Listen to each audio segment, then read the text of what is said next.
I have one here for 6:08. I don't know if you can hear me. Yes, thank you.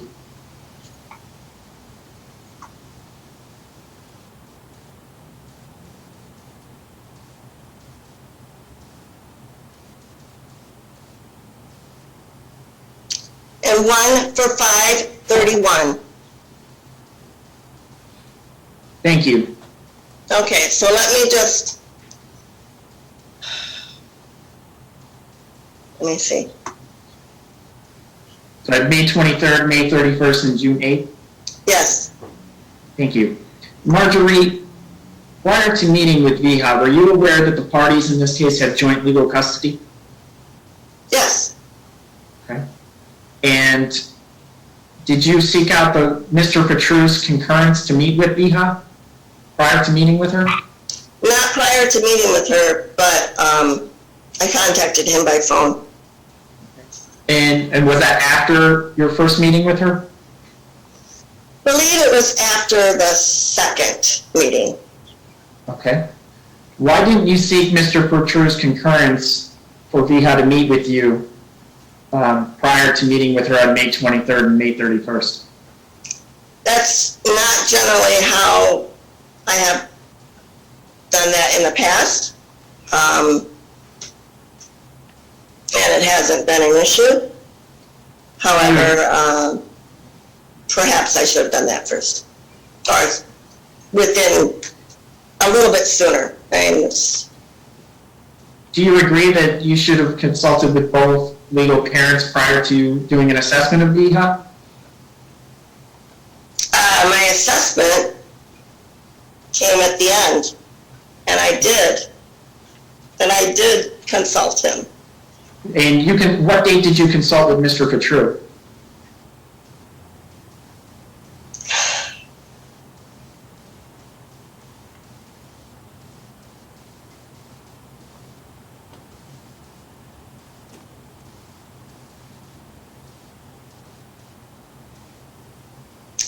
I don't know.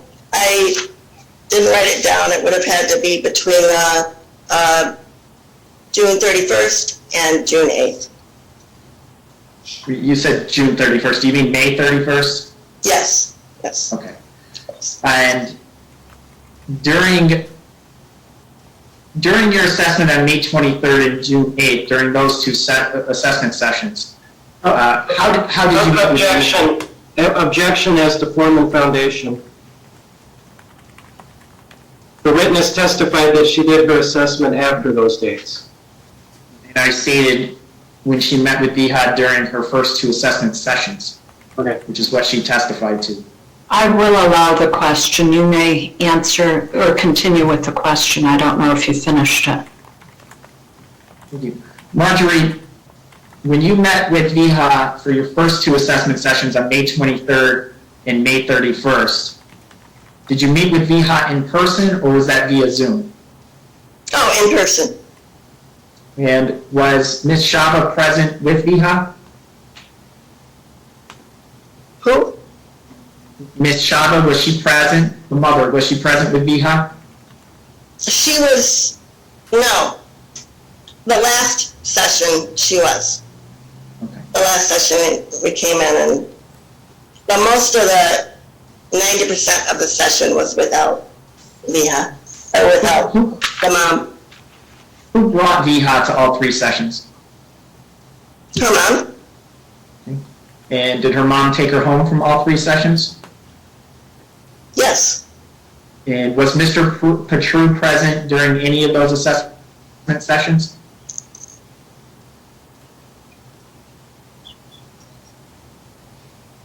He lives in South Carolina, correct? My question is, was he present during any? No.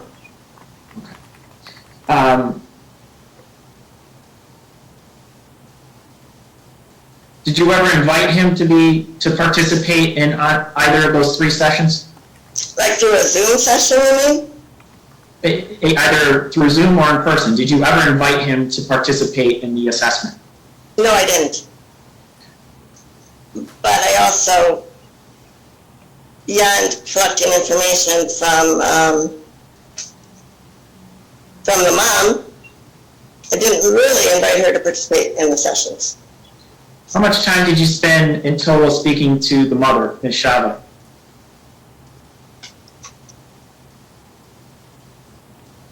Half an hour? And how much time in total did you spend speaking to Mr. Patru on the phone? Probably 15, 20 minutes. Now, regarding the visits, are you aware of how many visits Mr. Patru has had with Deepti? I'm sorry, not with Deepti, with Viha in the past year? Only, not really, vaguely, I guess. I don't know. What is your understanding of the amount of parenting time that Mr. Patru has had with his child Viha in the past year? My understanding is that, I don't know if it's just recently or if it's been ongoing. I think that Viha went to South Carolina sometime in the spring. I don't know. And that, I'm sorry, I don't know how to pronounce your name. Mr. Patru, I'm sorry. Mr. Patru has come up to visit Viha. Okay, so your understanding is that Viha went to South Carolina one time in the spring, and that Mr. Patru has come to visit. How many times, or what's your understanding as to the amount of times Mr. Patru has come to Michigan to visit Viha in the past year? I don't know. I think it was fairly often. But you don't know how many times? No.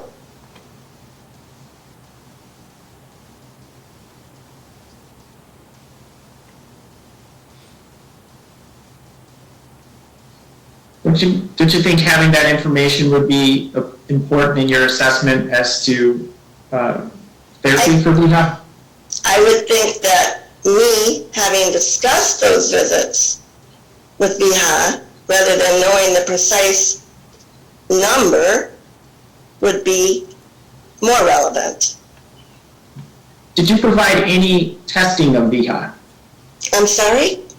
Did you provide any testing or conduct any testing of Viha? Conduct testimony with a child? Conduct testing. Did you No, conduct I any did not. testing? That's not my skill. That's not my...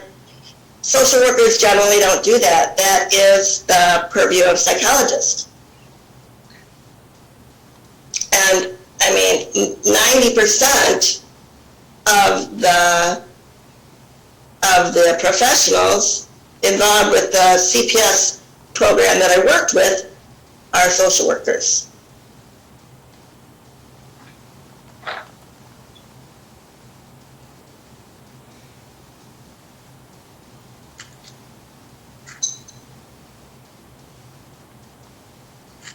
Do you know the longest period of time that Viha has spent with Mr. Patru in the past year?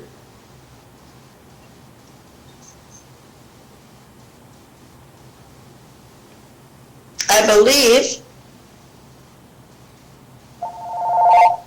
that it was like 4 days to a week. That's what I think. I don't know.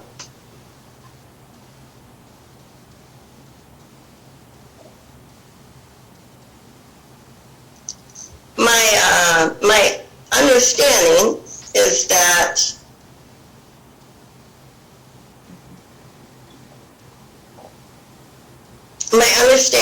that Mr. Patru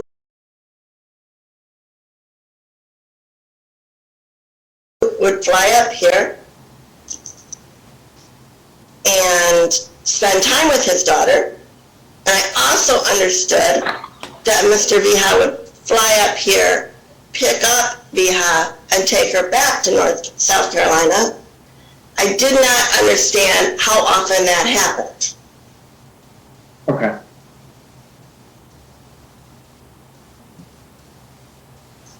Regarding, you were asked questions about,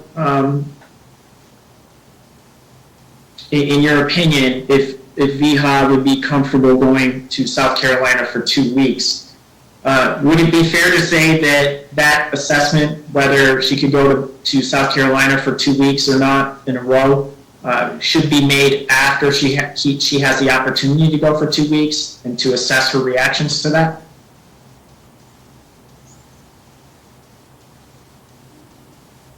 Myself, as a professional working with young children, I believe that 2 weeks would be excessive at this age.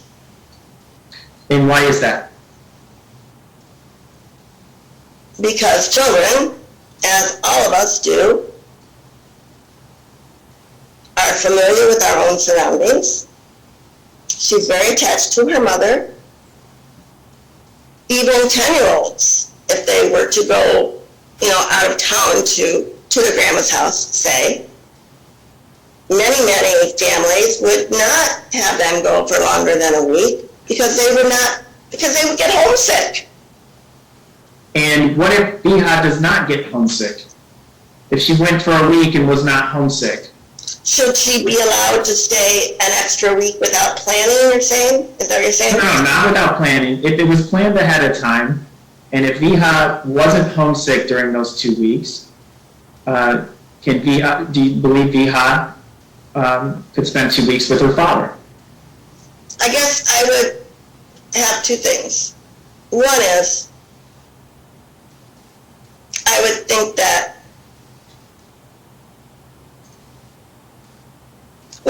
parents, that might provoke a lot more custody issues than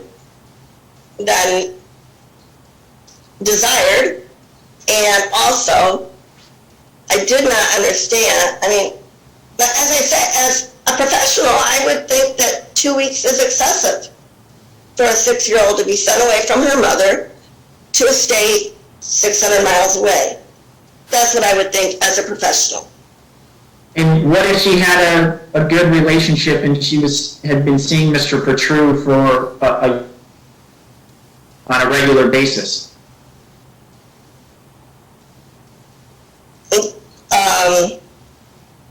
Don't you believe that she could create a bond to where 2 weeks would be appropriate if she spent regular parenting time, regular overnights with Mr. Petru for a year?